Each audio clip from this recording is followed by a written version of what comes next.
Okay, back to seeing where we go with this. I'm going to hit double speed on it.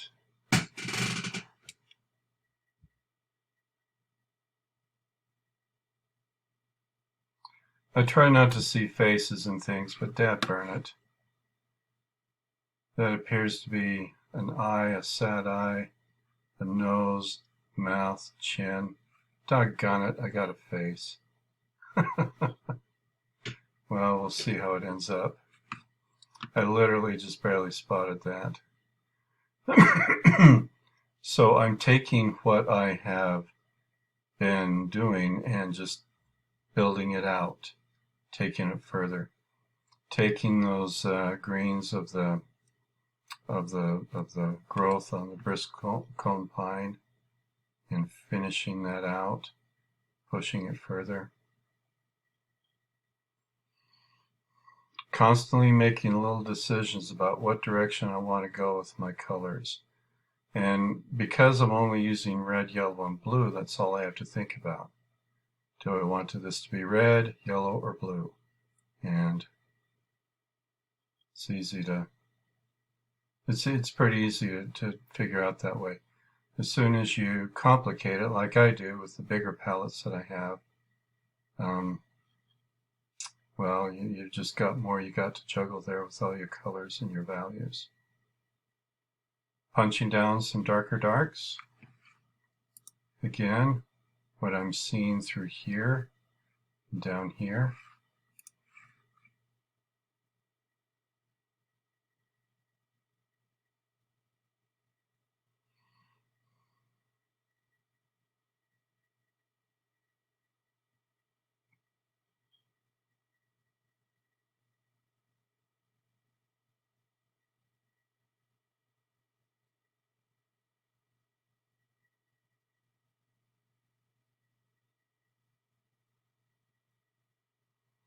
Okay, starting to define some of my darks just a little bit more.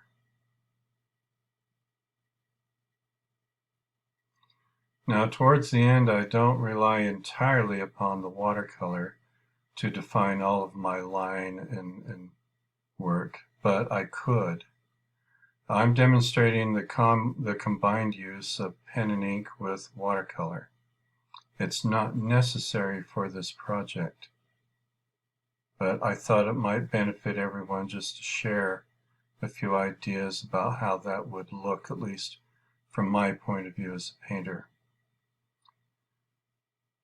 So that's what you're getting from me, and you have some decisions to make about how you want to approach this. So the sooner you get practicing with your watercolor medium in this multimedia paper pad that I had you get, the sooner you're going to be able to resolve some issues that you're going to discover immediately as you get started. How to work with this watercolor. Explore it and see what the possibilities are.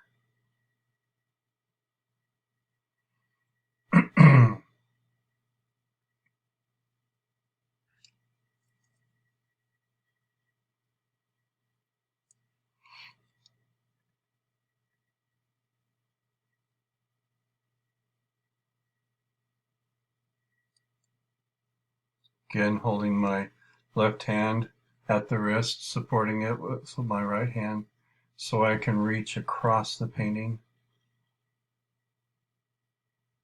and get some kind of fine work done there.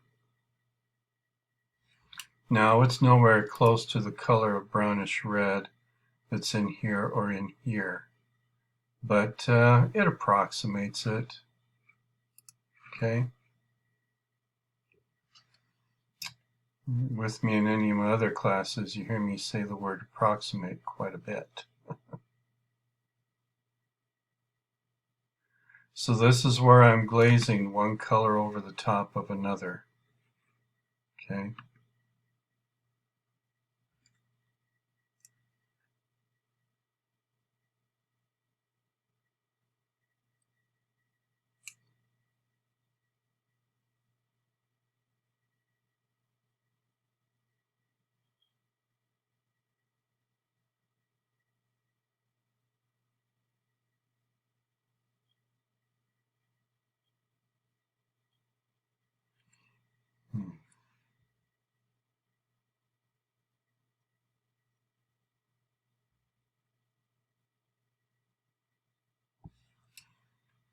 pull up the other image, the photograph, for you to just look at for a few minutes as you see this painting, this illustration unfolding before you. And you can see that there's a lot that I'm not including in the painting that is in the photograph. So please be careful not to get yourself too hung up on making sure you get everything perfect from the photo. I promise you just won't be able to do it. Okay?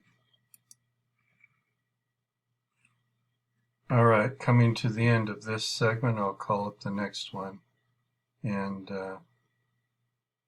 then go from there and finish this out.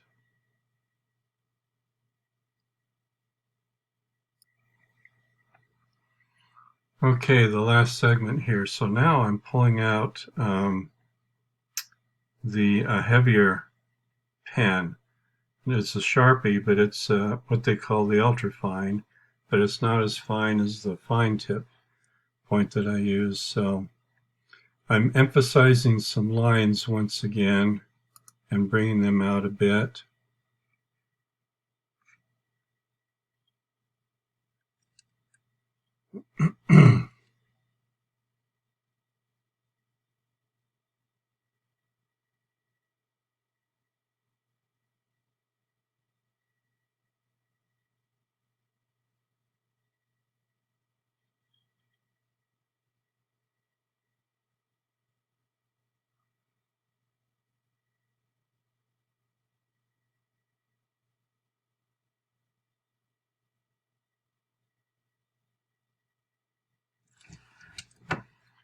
So, Cameron, in answer to your question about how to combine the use of pen and ink with watercolor, I hope that this helps address that.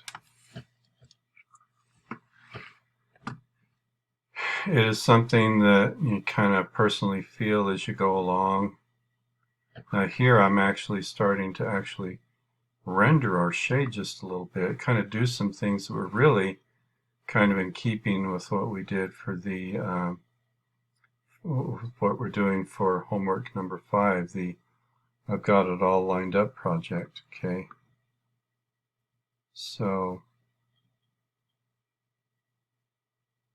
now I'm scrubbing out with my brush, lifting that little dark bleed over out.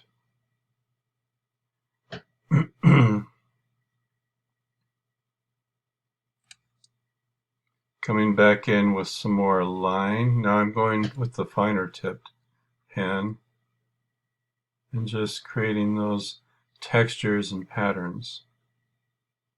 Okay.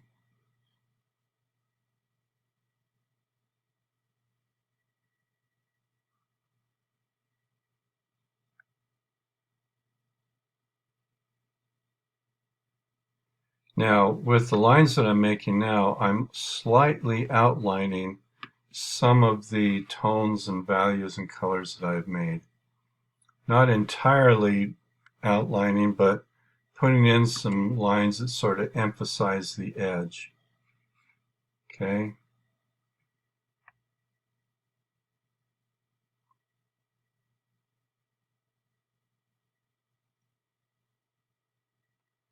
Creating some textures that feel like the ground that it is sitting on. And I'm taking my cue from what I'm looking at in the photo. I'm creating a better sense of light and shadow, so this is the shadowed side of the object. The light is raking down from this direction, lighting this side, darkening this side.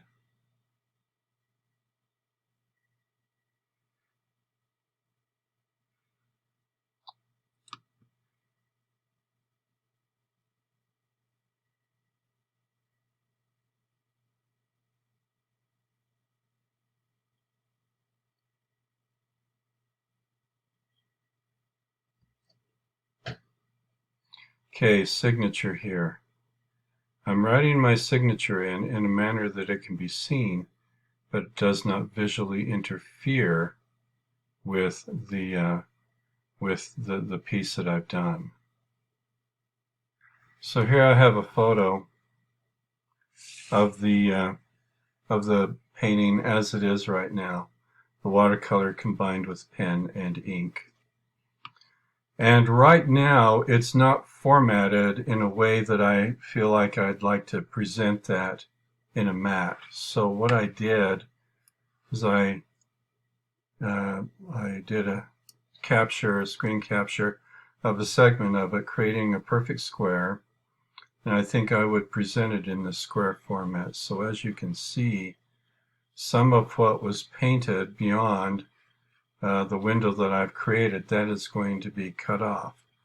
But I have the essential elements included in the final painting.